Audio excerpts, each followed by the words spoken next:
Komiserler Kurulu kararıyla 8 numaralı Bayhan kuyruğundan çıkartıldı sevgili yarışseverler. 8 numaralı Bayhan Koçmaz. Atlar start hakem emrine girdi. Start verildi ve altılı ganyanın ilk ayağı başladı. Orta kulvardan gelen 4 numaralı Kandemir liderliği aldı. Bir boy gerisinde orta kulvarda 9 numaralı Taşan Bey ikinciliğe girerken 3 boy geride bariyer dibinde 1 numaralı Sungurberk var. Sağ arasında orta kulvarda 3 numaralı Çelik Sömek, 2 boy geride 2 numaralı Akuz, onun 1,5 boy gerisinde 5 numaralı Mert Kal, 3 boy geride 7 numaralı Baba Büyü, onun da 3 boy gerisinde 6 numaralı Minifihan sırasıyla 1400 metre start 7 geçilmek üzere.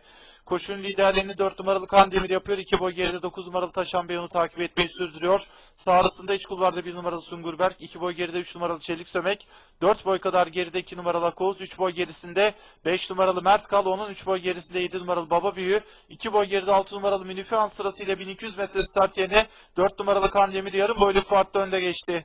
Orta kulvarda 9 numaralı Taşan Bey yine ikincilikte, yarım boy geride iç kulvarda 1 numaralı Sungurberk, 2 boy geride orta kulvarda 3 numaralı Çelik Sömek, 2,5-3 boy geride 2 numaralı Akuz, daha sonra 5 numaralı Mert Kal 2,5-3 boy gerisinde, 7 numaralı Baba Büyü 13 boy gerisinde, 6 numaralı Minifihan sırasıyla son 800 metreye girilmek üzere.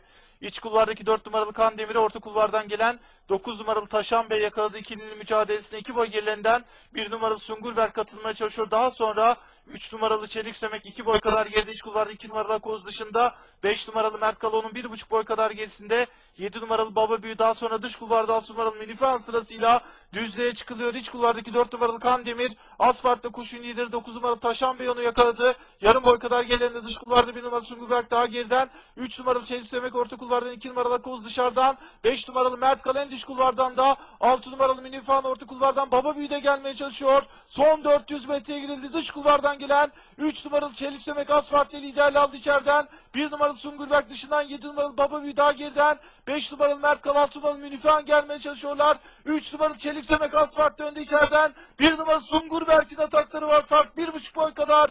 3 numaralı Çelik Sömek önde ve koşuyu da Çelik Sömek kazanıyor. 1 numaralı Sungurberk ikinci, 7 numaralı Baba Büyü üçüncü oldu. 5 numaralı Mert Kal ve 2 numaralı Akuz dördüncülük için potoyu birlikte geçti.